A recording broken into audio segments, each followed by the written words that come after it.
Muy buenas tardes a todos. El Museo de la Gran Convención les da como siempre una cordial bienvenida, lo mismo que la Academia de Historia. Desde ya enviamos un saludo especial al Parlamento Internacional de Escritores de Cartagena de Indias, a la Academia Colombiana de Historia, Academia de Historia del Norte de Santander, colegas de la Academia de Historia de Ocaña y por supuesto la bienvenida a todas las personas que han venido siguiendo estas charlas de los viernes, a través de las cuales el Museo de la Gran Convención sigue vinculándose a los 450 años de la fundación de la ciudad de Ocaña. Como hemos dicho en repetidas ocasiones, pues lamentablemente cada rato nos preguntan que si se van a realizar los eventos de la convención de los 450 años de Ocaña de manera presencial. Volvemos a repetirles, no es posible hacerlo. Es muy difícil que de aquí al 14 de diciembre, cuando cumple exactamente Ocaña los 450 años, cambien las condiciones de la pandemia. Sin embargo, a través de la virtualidad seguiremos divulgando, como lo están haciendo otras entidades vinculadas al comité de los 450 años. Le damos la bienvenida a Juan Carlos Mejía Villa, quien está siguiendo esta transmisión, y por supuesto a las personas que siempre nos acompañan en esta, digamos, charla informal sobre la cultura, sobre la historia ocañera. Hoy traemos un tema que consideramos importante tanto para el norte de Santander como para el oriente colombiano, y tiene mucho que ver con el país desde el punto de vista del turismo y del patrimonio cultural.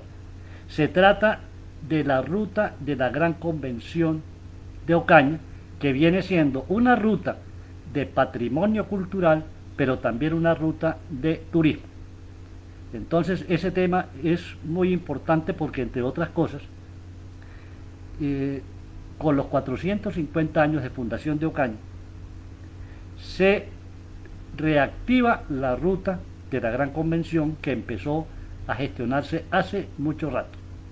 Pero es importante decir que esa ruta, que costó tanto trabajo que que el Ministerio de Cultura la otorgara a Ocaña, el gobierno nacional la otorgara a Ocaña, pues ha sufrido una serie de inconvenientes y no ha sido posible ponerla en práctica. Es la ocasión, creo yo, de que nuestra dirigencia política y los alcaldes del Carmen, Río de Oro, Ocaña, la playa de Belén y Ábrego hagan un esfuerzo muy grande y, por supuesto, traten de que esta vez no se pierda esa ocasión de oro de aprovechar la ruta turística como parte del desarrollo económico regional. Sabemos que el turismo no es un invento nuestro. El turismo hoy en día es una de las formas de ingreso que tienen muchas ciudades de Colombia y del mundo. Recordemos en el caso de nuestro país, por ejemplo, Cartagena de Indias, que vive del turismo, Villa de Leyva, Popayán, Monpós. Bueno, y si hay tanto acervo patrimonial y turístico, ¿por qué no hacer lo propio aquí cuando el gobierno nos ha dado las herramientas? Entonces ese va a ser el tema de hoy, esa ruta turística, cómo comenzó, cuál fue su desarrollo, pero también es importante que miremos eso del patrimonio cultural. Se han escrito infinidad de libros, escritos por expertos en la materia. El Ministerio de Cultura ha publicado gran cantidad de cartillas, tanto de patrimonio cultural material como de patrimonio cultural inmaterial. Esas cartillas llegan a los centros educativos, por ejemplo, a las bibliotecas públicas o a las instituciones culturales, pero no se socializa su contenido. Y en la población, en el común de la gente, sigue existiendo un vacío de lo que es el patrimonio cultural, su importancia y por qué se habla tanto de patrimonio cultural. Y algunas ciudades lo defienden a capa y espada y centran en ese patrimonio su desarrollo. Entonces eso es lo que queremos hoy con la ruta de la Gran Convención. Hablar un poco, por ejemplo, cuando comenzó a hablarse de patrimonio.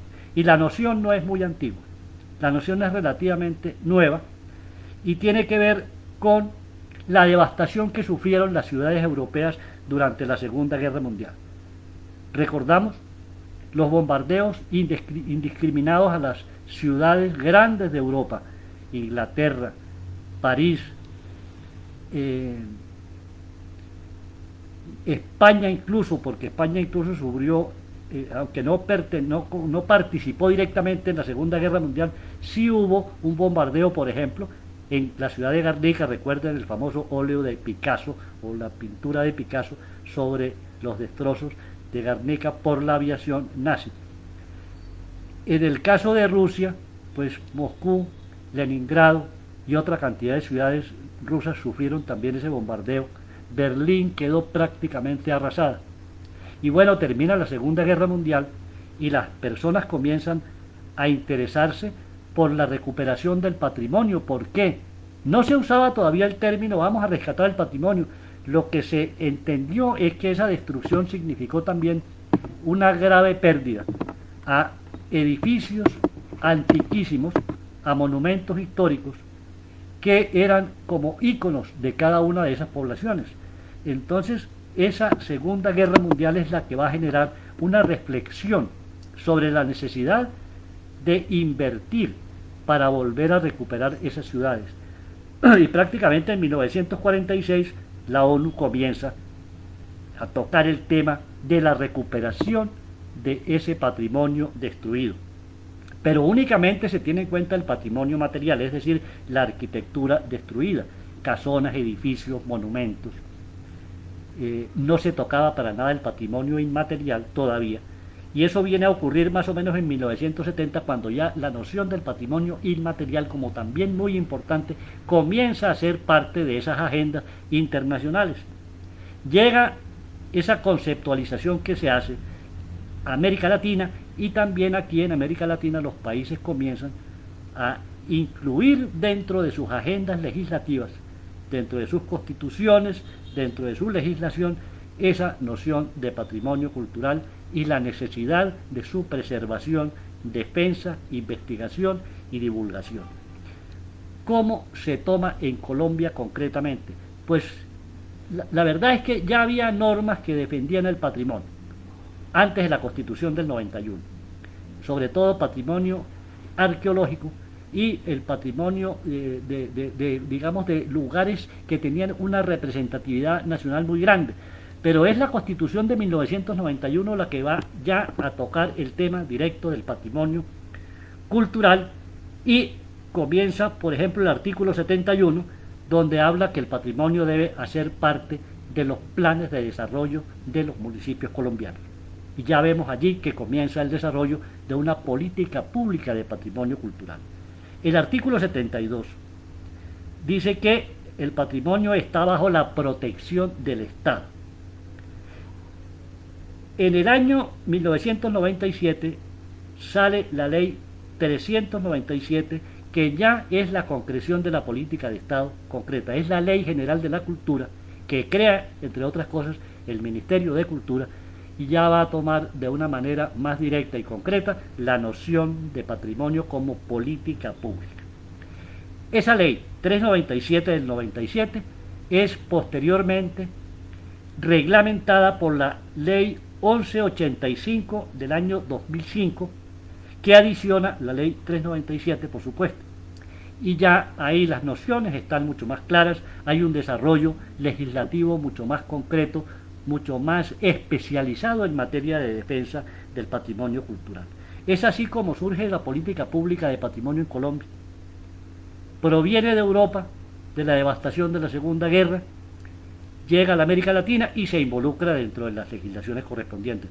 Hoy países, por ejemplo, como México, para citar uno de los casos paradigmáticos en defensa del patrimonio, tiene toda una legislación bien rigurosa de defensa y protección de su patrimonio cultural. En Colombia la hay también. El problema que ha tenido Colombia es que casi siempre la ley queda en letra muerta, porque los recursos operativos para hacer cumplir la ley no se cumplen en la mayoría de los casos. Ahí cabe mencionar a los secretarios de planeación municipal de los diferentes municipios que tiene Colombia. Son prácticamente quienes de una u otra manera han contribuido al deterioro, destrucción o desaparición del patrimonio arquitectónico histórico. ¿Por qué? Por la corrupción altísima que sigue sufriendo Colombia, y eso ha hecho que las licencias de demolición o licencias de construcción se hagan violando las normas nacionales, departamentales o municipales de protección del patrimonio. En el caso concreto de Ocaña podemos hablar de eso. He estado hablando con amigos en Monpós y en Pamplona y han dicho lo mismo. Incluso Bogotá, la capital de la República, que tiene un valiosísimo patrimonio cultural arquitectónico, se han escuchado las voces clamando por que se haga más rigurosa la aplicación de sanciones para aquellas personas que destruyan el patrimonio arquitectónico histórico. ¿Y por qué es ese interés en que el patrimonio se preserve? Pues lógicamente el patrimonio cultural hace parte de la identidad cultural de los pueblos. Cuando hablamos de sentido de pertenencia, de apropiación del patrimonio, de apropiación de la ciudad en la cual vivimos, estamos hablando de que eso nos toca directamente al alma, a nuestra forma de pensar, y hace lógicamente parte del patrimonio cultural y de la identidad nuestra. La arquitectura hace parte de la identidad de la persona. No es lo mismo el desarrollo, digamos, cultural o espiritual o anímico de una persona que haya nacido en una casona que tiene techos como esas casonas solariegas coloniales cerca de 6 o 7 metros, a una que nazca en un apartamento donde el dueño de la casa levanta la mano y toca prácticamente el techo. El ambiente mismo, la distribución de los espacios en una casona colonial o de estilo colonial es muy diferente al de un apartamento moderno, donde los espacios son reducidos por ahorrar dinero por parte de los constructores, y lógicamente el desarrollo no va a ser igual. No es lo mismo levantarse en horas de la mañana y salir al patio de la casa lleno de plantas, oyendo el cantar de los pájaros, a levantarse en un apartamento y salir y no encontrar sino cemento por todas partes. Esa es una cosa que debe llamarnos a la reflexión, esas diferencias. Seguimos saludando a las personas que nos visitan, a Rafael Duzán Mejía, a Mario Castellanos, bueno, Aristides Arévalo, Raúl Tobón desde Bogotá, el doctor Guido Antonio Pérez Arévalo desde Cúcuta. Él es historiador oficial, digámoslo así, de la playa de Belén, uno de los municipios que hace parte de la ruta de la Gran Convención de Ocaña. Hay una cantidad de definiciones de patrimonio, y el patrimonio lo podemos tomar de acuerdo a las definiciones de la Real Academia desde diferentes puntos de vista. Por ejemplo, cuando a uno le preguntan cuál es su patrimonio, uno dice: el patrimonio mío son 20 millones de pesos, tanto que tengo en el banco y tanto que tengo en una caja de ahorros, más las propiedades que tengo aquí y allá. Es decir, lo que tiene la persona desde el punto de vista económico es patrimonio, pero también esa persona tiene recuerdos de sus ancestros, fotografías, álbumes de recuerdos, baúles que le dejaron los viejos. Eso también representa un patrimonio por el valor que tiene, no de consumo, sino el valor de uso. La representación simbólica que tienen todos esos objetos, igual a aquella representación que tienen las señoras en las carteras o los señores en su billetera, la foto de su esposa, de sus hijos, de sus abuelos, de sus padres. Eso es valiosísimo para esa persona, es su patrimonio. Y al hablar del patrimonio ya, desde el punto de vista de la cultura, digamos que es la expresión creativa de la existencia de un pueblo, es el legado que nos han dejado los antepasados, que está, digamos, representado en diferentes manifestaciones, bienes materiales, que pueden ser inmuebles como las casas, muebles como un óleo o una talla en madera, o inmuebles. El bien inmueble está también dividido en lo tangible y lo intangible. Lo intangible no se puede tocar, no se puede ver. Una fiesta por ejemplo, patronal de un pueblo, usted asiste a la fiesta, pero usted no puede coger la fiesta en sus manos, como puede coger, por ejemplo, una columna de una casa antigua, una teja de una casona española, no la puede tocar. El patrimonio inmaterial es amplísimo. La gastronomía, por ejemplo, hace parte del patrimonio inmaterial, los juegos infantiles, la literatura que se transmite por tradición oral, las formas de preparar los alimentos, es decir, los usos tradicionales que se hacen para preparar los alimentos, para preparar los remedios tradicionales, por ejemplo, los bebedizos. Esos saberes ancestrales son patrimonio inmaterial que es bastante amplio. Ya en alguna ocasión tocaremos el tema del patrimonio inmaterial visto desde el punto de vista de los estudios folclóricos, porque es un tema bien interesante. En el norte de Santander, cada departamento tiene una legislación patrimonial aparte de lo que dijimos, Constitución Nacional, Ley 397 y Ley 1185. Los departamentos han desarrollado también una legislación para proteger el patrimonio.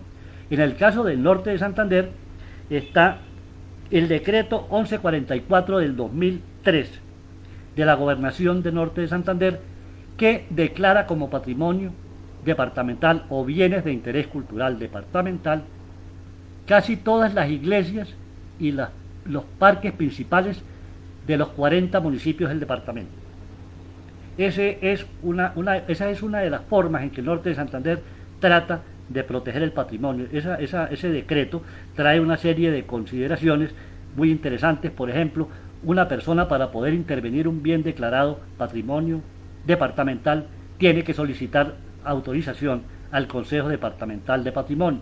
Bueno, eso tampoco se hace, se incumple, se viola esa norma, y aquí en la ciudad de Ocaña lo hemos visto cada rato, incluso violando las normas de carácter nacional. Pero también está la ordenanza 09 del 2008, que crea los anillos, corredores y circuitos turísticos de la provincia de Ocaña. Está hablando de esos anillos y corredores, y cuando habla de la interconexión en la provincia de Ocaña, está refiriéndose a que esos municipios interconectados poseen una valiosa carga de patrimonio cultural y, por supuesto, turismo. Lamentablemente, esa ordenanza tampoco ha sido posible que se cumpla de la manera como debe cumplirse, porque, volvemos a decir lo que dijimos al comienzo, los mandatarios de los municipios de la ruta y del resto de la provincia de Ocaña, de la antigua provincia de Ocaña, no le han apostado al turismo. Todavía, hasta el momento, no ha habido un solo alcalde que haya dicho: vamos a implementar esa política pública de turismo nacional, la vamos a aplicar para desarrollar la economía regional. ¿Se habla de turismo? Claro que sí.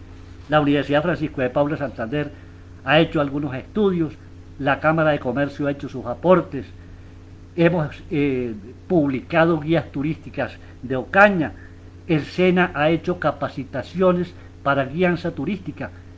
Eso se ha hecho. Lo que no vemos por ninguna parte es un resultado concreto en materia de turismo, es decir, empresas turísticas, emprendimiento turístico aprovechando las bondades que tiene la región. ¿Cuáles son los antecedentes de esa ruta de la Gran Convención de Ocaña? En el año 2008, cuando se preparaba la primera fase del Bicentenario de la Independencia, llegó a Ocaña la Comisión del Bicentenario bajo la dirección del doctor Mejía Pavoni, Germán Mejía Pavoni, académico, historiador y otro grupo de expertos.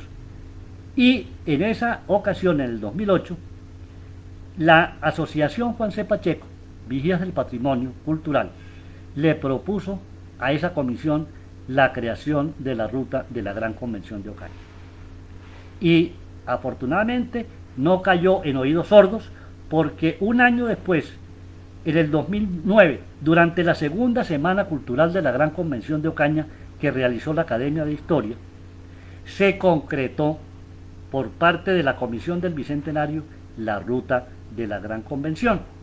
Y ya se comenzaron las contrataciones en Bogotá para hacer un análisis, un diagnóstico de esa ruta. Y para ello, entre el 2009 y el 2010 se contrató al ingeniero Walter Márquez, consultor del Ministerio de Industria y Comercio y del Gobierno Nacional, para que hiciera un diagnóstico de la ruta, y él en el 2010 entregó ese diagnóstico, que tiene 133 páginas. Es un documento voluminoso que analiza pormenorizadamente todos y cada uno de los municipios de la ruta, sus potencialidades, su patrimonio material e inmaterial, su cantidad de habitantes y una serie de consideraciones muy importantes. Es un documento valioso que hemos divulgado en todos los alcaldes hacia atrás, para que conozcan que no es necesario volver a hacer otra investigación, que no es necesario gastar una millonada de dinero para que nos digan actualmente lo que ya sabemos. Lo que tenemos que hacer desde el punto de vista de la institucionalidad municipal es poner en práctica lo que ya existe, es decir, aprovechar esas investigaciones y esos recursos que, unidos a los nuevos, como el de la Universidad Francisco de Paula, a lo que ha hecho la Cámara de Comercio, a lo que tiene la Academia de Historia de Ocaña, pues puedan ser las herramientas con las cuales se va ya a poner en práctica la política nacional de turismo en la antigua provincia de Ocaña. El diagnóstico hecho por el doctor Walter Márquez dio los siguientes resultados. La ruta es no solamente viable, sino que es muy importante, y estos municipios tienen que desarrollar el turismo histórico, que incluye lógicamente el religioso, el turismo cultural y el turismo natural, aprovechando los hermosos paisajes que hay en toda la zona, especialmente en estos municipios que mencionamos del Carmen, Río de Oro, Ocaña, la playa de Belén y Áureo. Bueno, hasta ahí quedó el asunto. En el 2010 pudiéramos decir que nace la ruta de la Gran Convención oficialmente, y ya llevamos 10 años, estamos en el 2020 y aún no ha sido posible poner en práctica esa ruta de la Gran Convención de Ocaña. El año pasado, el 2019, el Congreso de la República aprobó la ley 1987, o Ley de Honores con motivo de los 450 años de la Fundación de Ocaña. Y allí, en esa ley, el artículo 8 dice: promoción especial, abro comillas, en el año 2020 se declarará en Colombia al municipio de Ocaña como destino turístico, cultural, religioso e histórico de los colombianos. Se autoriza al Ministerio de Comercio, Industria y Turismo para reactivar la ruta de la Gran Convención.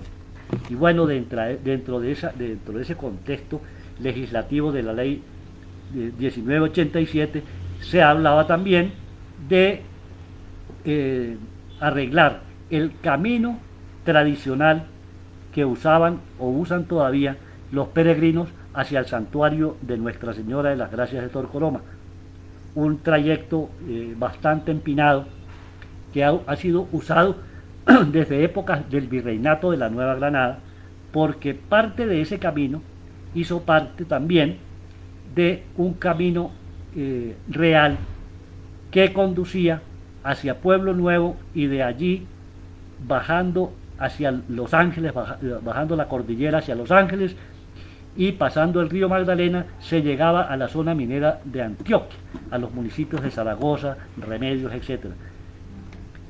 Pueblo Nuevo hoy en día es uno de los municipios que tiene una carga patrimonial muy importante. Entonces, ese camino tradicional, en la ley dice que se va el Estado a encargar de arreglarlo. Bueno, eso fue el año pasado, la ley se expidió el año pasado. Este año hemos escuchado, todavía no sabemos qué suerte habrá corrido, una ordenanza que se está gestando en la Asamblea de Norte de Santander, donde de alguna manera se piensa en incluir esa obra y otras más con motivo de los 450 años de la Fundación de Ocaña. Esperamos que eso sea así, que eso ocurra. Porque también, si no estoy mal, lo mencionamos en alguna ocasión cuando el doctor Samir Casadiego, alcalde del municipio de Ocaña, fue a hablar con la ministra antes de que comenzara la pandemia a Bogotá, junto con un equipo de sus colaboradores. La ministra de Cultura lo primero que le dijo es que no había recursos económicos para el desarrollo de esa ley. No había dinero por ninguna parte. De tal manera que la celebración tendría prácticamente que ceñirse a unos actos protocolarios y, como decía un amigo nuestro, un saludo a la bandera, que se me hace lo más absurdo y debe hacerse lo más absurdo para cualquier persona que entienda la dimensión de lo que es la celebración de una efemérides de una ciudad tan antigua como Ocaña. Entonces aspiramos, como también lo hemos mencionado, que si bien 2020 no pudo ser el año en que se llevaron a cabo obras materiales, sí a partir del 14 de diciembre hacia adelante se logre ya concretar acciones del Estado hacia la antigua provincia de Ocaña para rescate patrimonial y para inversiones que son de primera necesidad en estas poblaciones olvidadas de la mano de Dios. De tal manera que seguimos como ocañeros aspirando que eso se cumpla, y yo creo que en esa misma tónica están nuestros colegas de la Academia de Historia del Norte de Santander y el resto de personas que nos están siguiendo. Tiene que haber una voluntad política de la cual se habla mucho, pero poco se genera una respuesta para cambiar las cosas y entender que una población como poblaciones como las de la provincia de Ocaña necesitan el apoyo del Estado, porque no son poblaciones que tengan muchos recursos económicos. Las transferencias de la nación no alcanzan, y a eso sumémosle, hacia años anteriores, la altísima carga de corrupción que existió y que sobre la cual se hicieron algunas investigaciones. Hasta el momento no hemos visto que esas investigaciones hayan dado un resultado positivo.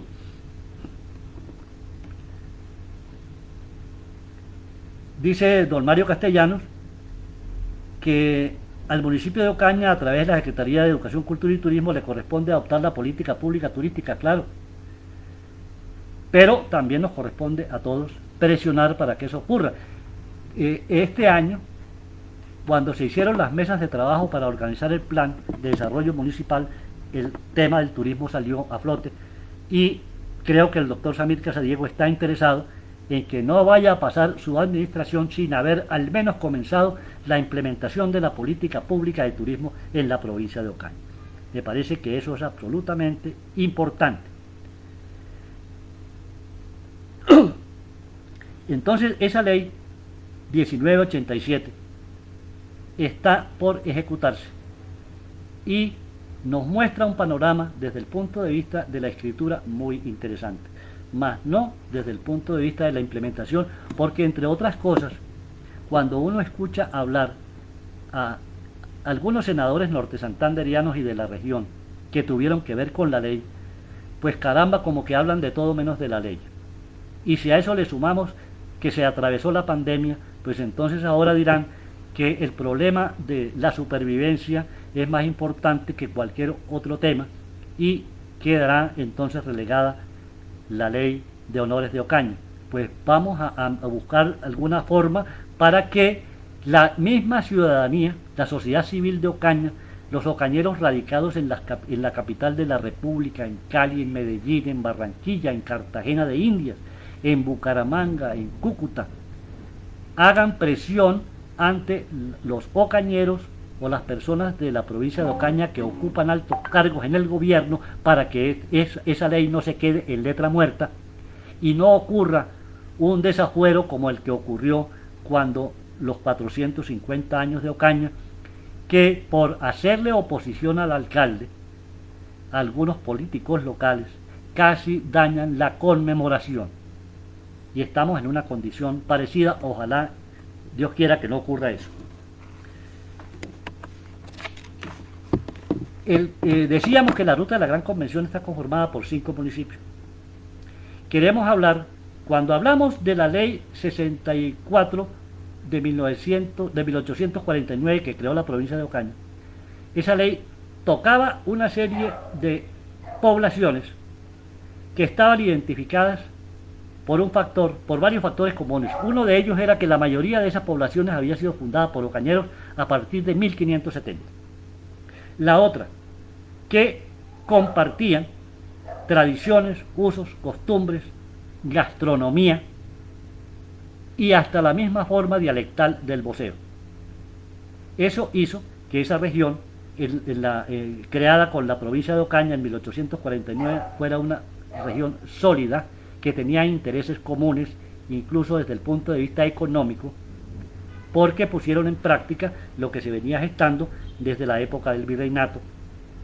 Pero lamentablemente, cuando se crea el Estado Soberano de Santander, en 1857, Ocaña pierde los puertos que tenía, Ocaña y Santander, los puertos que tenía sobre el río Magdalena, y varias poblaciones como Río de Oro, Gamarra, Aguachica y González, que son de formación prácticamente ocañera, con costumbres incluso andinas, incluso Gamarra y Aguachica, que están ya en las sabanas del río Magdalena.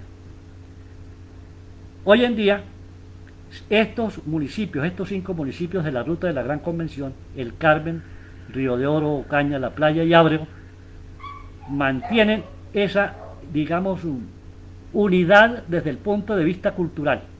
Cada una de estas poblaciones con sus particularidades, sin embargo, mantienen un altísimo porcentaje de costumbres, tradiciones, leyendas, incluso mitos, la forma dialectal, la gastronomía, etcétera, que las unifican desde el punto de vista del entendimiento y de los intereses comunes en materia de desarrollo económico, comercial y agrícola. Recordamos que Ocaña es fundamentalmente comercial y el resto de la provincia fundamentalmente agrícola. Y en Ocaña se hace la intermediación y de aquí salen hacia diferentes destinos nacionales los productos de la antigua provincia de Ocaña, que durante la época del cable aéreo, es decir, de 1929 y durante 20 años que duró aproximadamente el cable, salían a través del cable aéreo hacia los puertos de Gamarra y de ahí hacia la costa norte. Entonces comencemos con el Carmen, antigua localidad llamada Estancia Vieja, era un punto en el antiguo camino de Herradura o el antiguo camino real entre Ocaña y el río Magdalena. El Carmen hoy en día viene siendo una de las poblaciones más hermosas del departamento norte de Santander, junto con la playa de Belén. Ha mantenido su arquitectura tradicional en un altísimo porcentaje, pero tiene el grave problema de la falta de atención del Estado y no ha sido posible aún lograr que la carretera que la comunica con Ocaña se termine de manera adecuada. Ustedes saben que las vías de comunicación son absolutamente indispensables para el desarrollo económico de una región y lógicamente cuando no hay desarrollo económico se afectan las artes y se afectan las letras, se afecta la labor educativa, se afectan las casas de cultura y se afecta el patrimonio cultural también. Entonces el Carmen tiene una serie de ingredientes patrimoniales, por así decirlo. En patrimonio material, por ejemplo, las calles del Carmen, yo diría que casi todas, pero se mencionan algunas como la calle Nueva, el Cerro, el Hoyo, el Líbano y Piquetierra, y unos corregimientos históricos también importantes como Guamalito, que incluso tienen más desarrollo económico que la misma cabecera municipal del Carmen. Como patrimonio material, pues digamos que el casco urbano en general de El Carmen fue declarado como bien de interés cultural mediante resolución 929 de 2005. Todo el casco urbano del Carmen es un bien de interés cultural de carácter nacional. Es decir, se presume que debe tener la protección del Estado y que también hay una obligatoriedad de la autoridad cultural norte santanderiana para atender las demandas en materia de preservación del patrimonio del Carmen. También tiene una declaratoria importante, que es el decreto 1144 del cual hablábamos, que declara su iglesia y su parque principal como patrimonio departamental. Pero lo más importante es todo el casco urbano declarado bien de interés cultural de carácter nacional. El Monte Sagrado, para los que conocen el Carmen, es uno de sus patrimonios materiales o paisajísticos naturales más importantes.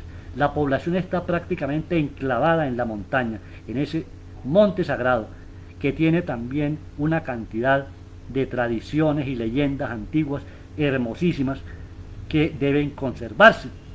El Carmen, entre otras cosas, es uno de los municipios de la antigua provincia de Ocaña que requiere con urgencia la revisión de sus monografías históricas y lograr sacar una nueva, de acuerdo a las nuevas metodologías de la investigación histórica, que sirva a los estudiantes carmelitanos para que aprendan mejor sobre la historia y desarrollo del Carmen.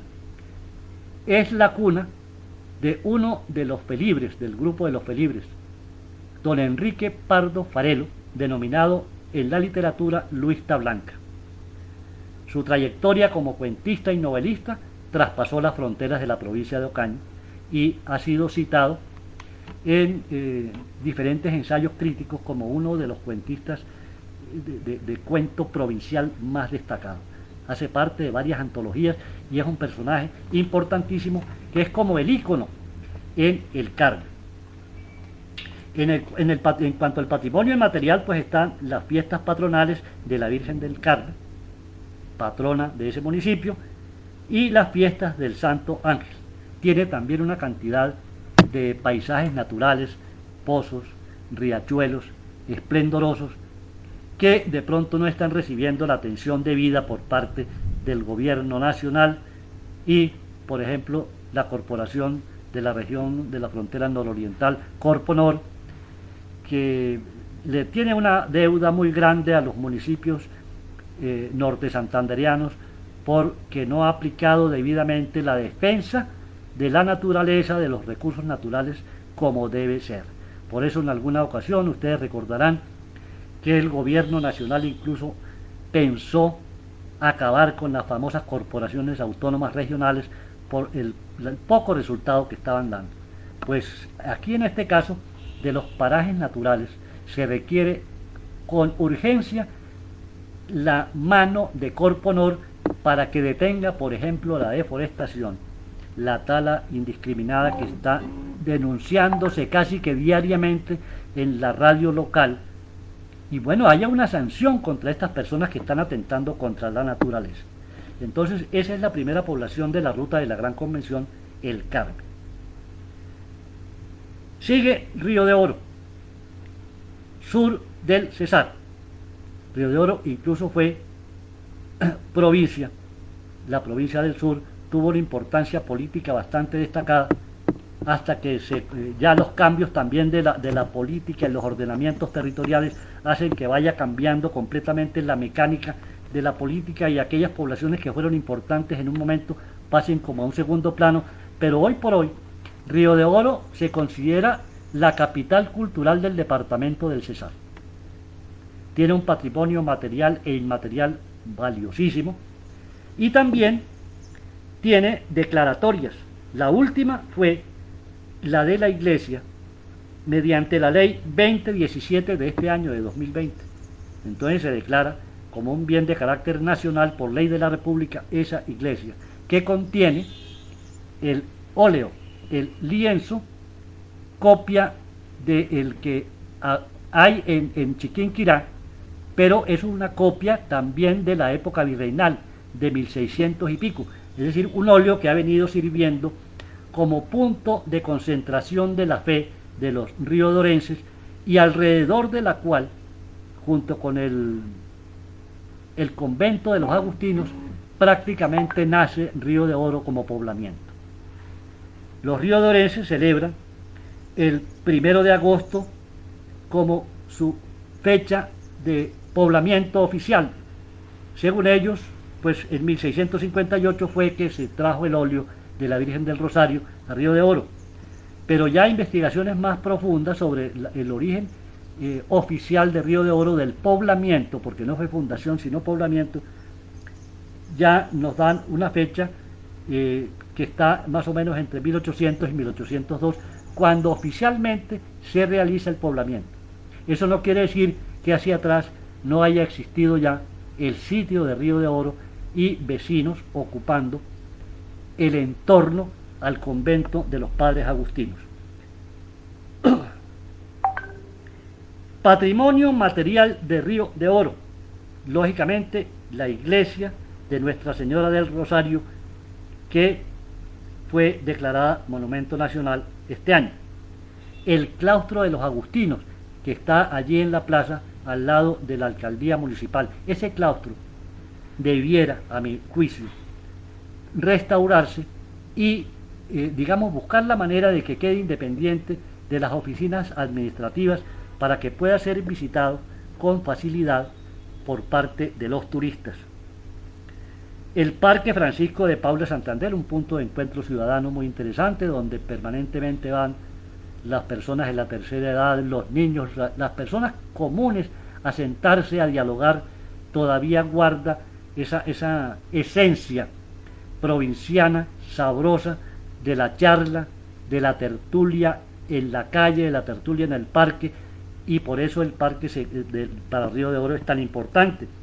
La Casa de la Cultura Luis Sánchez Rizo, que está localizada en una casona también muy antigua y donde se llevan a cabo exposiciones de artes plásticas, conferencias, talleres. Hay una biblioteca, es decir, una oferta cultural bastante interesante. Tiene el nombre de Luis Sánchez Rizo, que fue un historiador de Río de Oro, prácticamente de los primeros miembros de la Academia de Historia de Ocaña. El Camarín del Carmen, el Camarín de la Virgen del Rosario, que queda dentro de la iglesia, es una joya. Se sometió a restauración, lo mismo que también el óleo, porque tenía una gran cantidad de deterioros, pero eso es algo digno de verse. Río de Oro sigue siendo un punto de visita obligada de los turistas que llegan a Ocaña o van directamente a Río de Oro, llegan por la carretera de Aguachica a Ocaña, es decir, tiene entrada tanto de la costa como del interior del país. En el patrimonio inmaterial, Río de Oro se ha caracterizado por la famosa matanza del tigre. La matanza del tigre o danza del tigre en otros municipios es un fenómeno que no hemos podido todavía encontrarle una conexión, o bien con la época prehispánica, o bien con alguna penetración desde México de fiestas parecidas como la danza de los tecuanes que ocurre en México.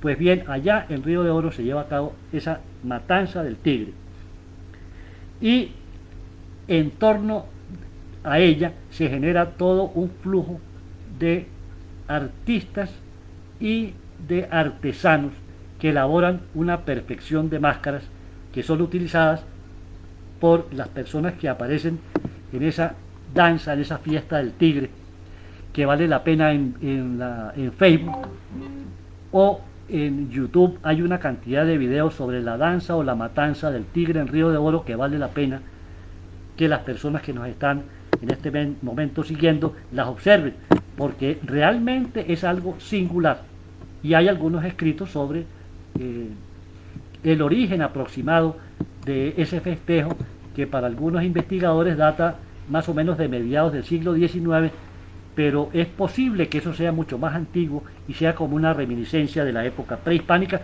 porque también se da una fiesta parecida en Teorama y en el corregimiento de Brotaré u Otaré. Están también los carnavales, muy visitados, muy concurridos, y por supuesto la Semana Santa, para no hablar sino de algunas pocas cosas de la riqueza patrimonial que tiene Río de Oro. En el patrimonio natural pues está el cerro del Cinarote, cercano, y las gentes son particularmente amables, cultas y abiertas a todo el mundo. tiene personajes de la talla del cineasta Ciro Guerra y de los compositores Tito Ocampo y Teto Ocampo, una ciudad con una vocación en la música y en la cinematografía muy importante, y también desde el punto de vista de la literatura. Ocaña, que sigue en el caso de la ruta de la Gran Convención de Ocaña, fundada en el año de 1570 por Francisco Hernández, tiene como muestras de patrimonio cultural material el complejo histórico de la Gran Convención, el santuario de la Virgen de Torcoroma y la columna de la libertad de los esclavos, las tres con declaratoria nacional como bienes de interés cultural de carácter nacional. Y por supuesto, todas las que contiene el decreto 1144 del 2003 de la gobernación del departamento, que son bastante grandes. Entre ellas podemos hablar, por ejemplo, de la Catedral de Santa Ana, el Palacio Municipal, el Club Ocaña, donde llegó Bolívar en 1813, el Museo Antón García de Bonilla. Bueno, ahí hay una cantidad de casonas, la iglesia de la Torcoroma urbana, iglesias como la de Santa Rita, la de Jesús Cautivo, la iglesia de San Antonio de Padua en La Piñuela.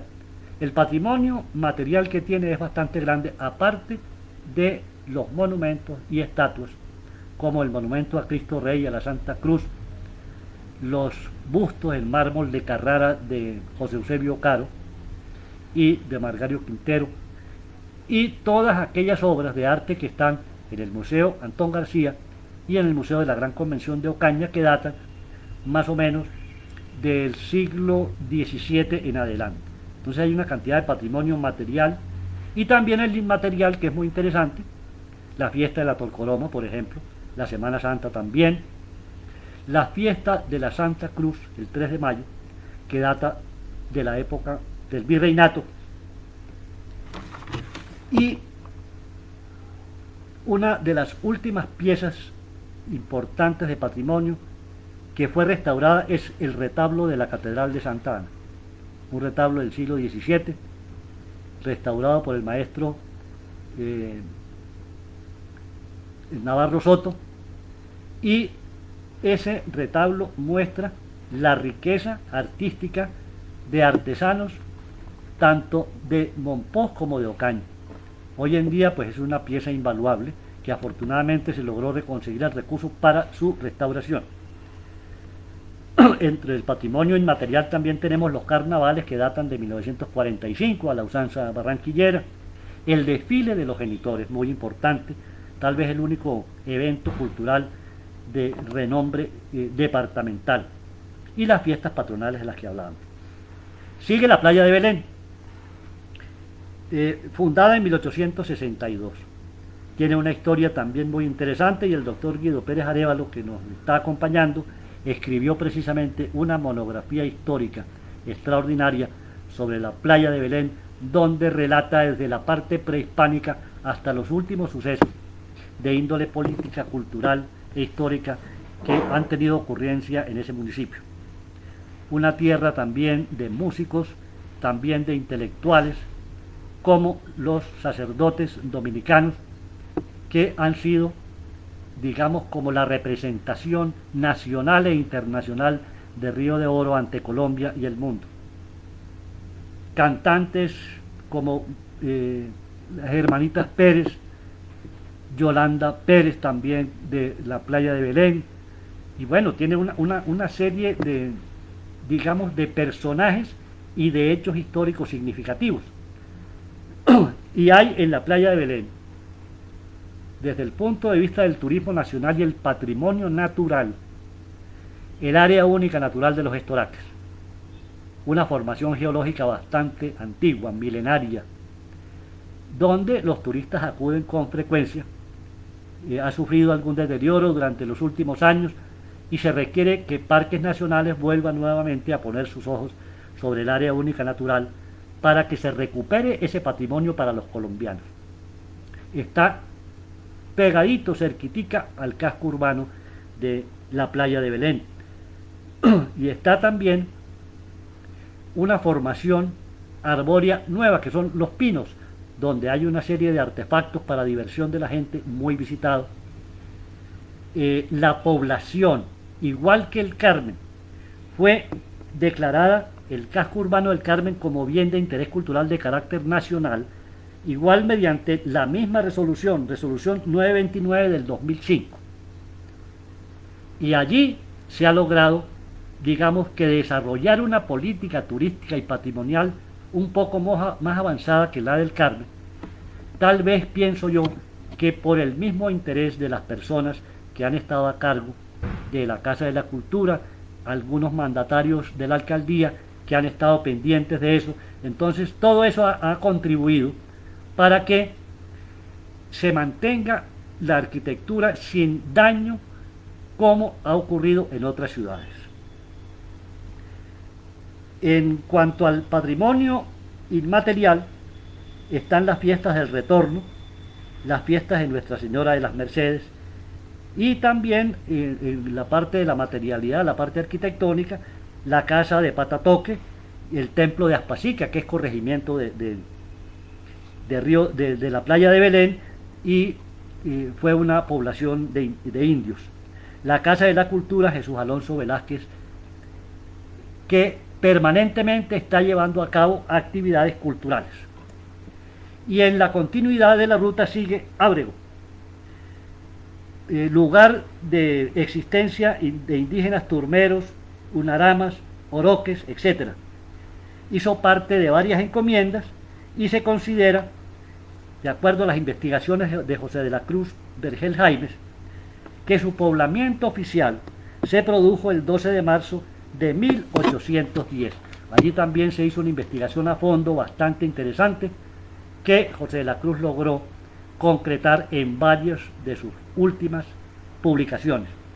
Entonces, eso es un saludo cordial que nosotros hacemos a los historiadores de la provincia de Ocaña y a los de la ruta de la Gran Convención, como el doctor Guido Pérez Arévalo y José de la Cruz Vergel en Ábrego.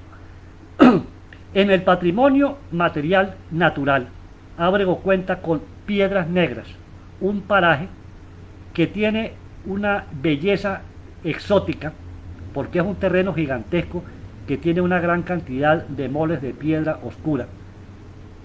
Parece ser que eso hace parte de una propiedad privada. Tenía yo entendido que algunos de los alcaldes han tratado de lograr que ese particular permita el acceso para que el turismo pueda fluir de manera común y corriente, como debe ser.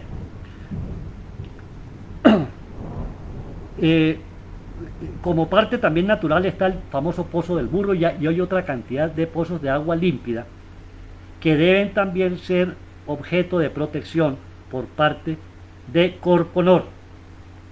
El palo de Cuco también lo consideran los abreguenses como parte de su patrimonio, y por supuesto el templo de Santa Bárbara, el monumento a la Inmaculada y el monumento a Mercedes Ábrego, que está en la mitad de la plaza principal del municipio de Ábrego.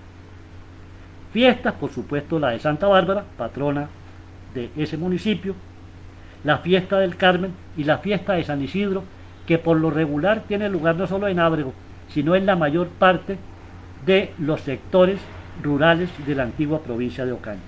Y el aniversario del municipio de Ábrego, que se está llevando a cabo desde que don José de la Cruz Vergel logró determinar la fecha del poblamiento. Ya las autoridades tienen conciencia de ello y celebran la fecha del 12 de marzo con toda la pompa del caso. Eso es una cosa que hay que alabarle a los mandatarios de Ábrego.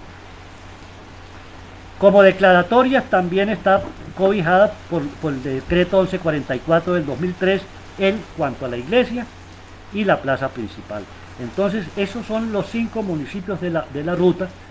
Apretadamente, como estamos haciendo estas charlas por el tiempo, para que ustedes tengan en cuenta cómo es de importante esta ruta de la Gran Convención y el valor que tiene patrimonial para Colombia. Y digamos que salga de aquí, ojalá, el compromiso de los alcaldes para que le den todo el apoyo al desarrollo e implementación de esa ruta de la Gran Convención de Ocaña. Para finalizar, quiero mostrarles un trabajo que está haciendo la Asociación Juan C. Pacheco con el apoyo del Ministerio de Cultura, Programa de Concertación Nacional, con motivo de el cumpleaños 450 de Ocaña. Se trata de la ruta de la Gran Convención, guía patrimonial, que espero que la puedan observar allá en la pantalla. Me gustaría que alguno de los asistentes me indique si se está observando bien, y porque pues aquí tengo problemas otra vez con la pantalla, que no alcanza pues a observarse. No sé si se esté observando bien y se esté escuchando. Me gustaría que me comunicaran alguno de los presentes si está observando la carátula de la guía que estamos mostrando.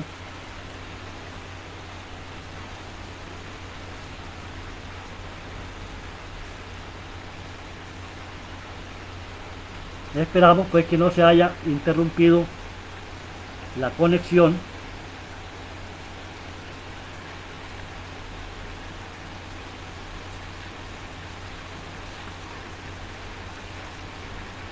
Bueno, esta guía patrimonial, Ocaña, Ábrego, Río de Oro, la playa de Belén y el Carmen, ya está en los últimos trabajos de corrección.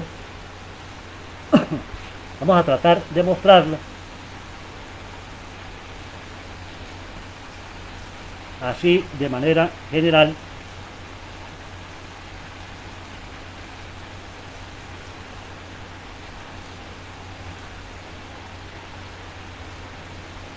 Esperamos que se vea la imagen, por lo menos, porque yo aquí tengo otra vez problemas con la reproducción.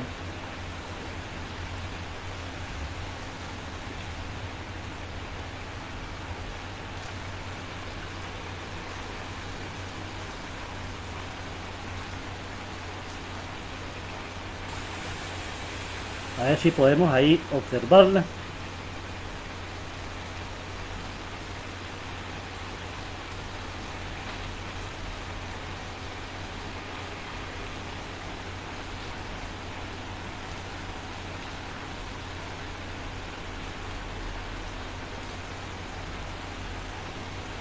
Vamos a mostrar, por ejemplo, el comienzo de la playa de Belén.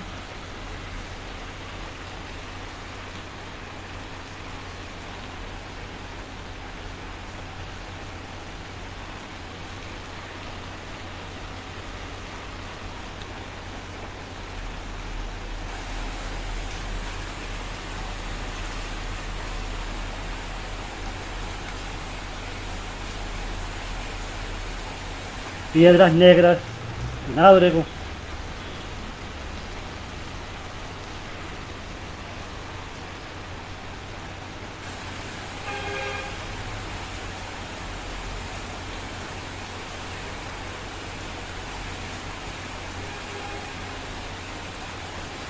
Y vamos a buscar a Río de Oro, el Carmen.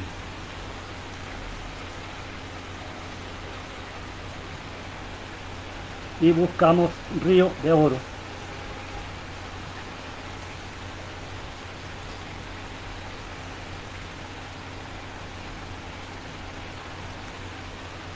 Con la iglesia Nuestra Señora del Rosario.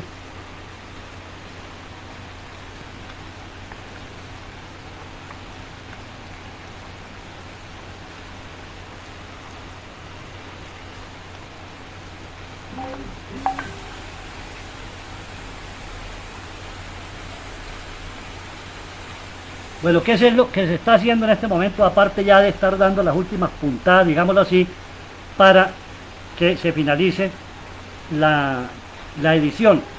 Pues estamos buscando patrocinadores, pero no desde el punto de vista simplemente del patrocinio, sino aquellas instituciones o personas que quieran, digamos, vincularse a los 450 años de la Fundación de Ocaña. Pues hay unos espacios que son estos. donde la institución, pueden ser alcaldías o instituciones culturales, personas naturales, que estén interesadas en darle un mensaje a Ocaña con motivo de los 450 años. Entonces, para ello se pueden comunicar con la señora Marta Pacheco, vigía del Patrimonio Cultural, y hablarán el caso de las tarifas que son para esto. Bueno, las perspectivas para finalizar ya de la ruta de la Gran Convención es, ante todo, que haya por parte de la sociedad civil una apropiación de ese patrimonio y de la importancia que tiene el turismo en el desarrollo económico de la región y del oriente colombiano de paz. Es una forma de solucionar el grave problema del desempleo, y también se requiere que las alcaldías municipales y sociedades civiles del Carmen, Río de Oro, Ocaña, la playa de Belén y Ábrego asuman con responsabilidad la ejecución de la ruta de la Gran Convención de Ocaña. Yo creo que sería histórico para la región y para el oriente colombiano lograr una ruta bien, digamos, desarrollada y bien puesta, de tal manera que permita la llegada de turistas de todas partes del mundo, y eso sería muy bueno para nuestras exiguas economías. Quiero agradecerles a todos.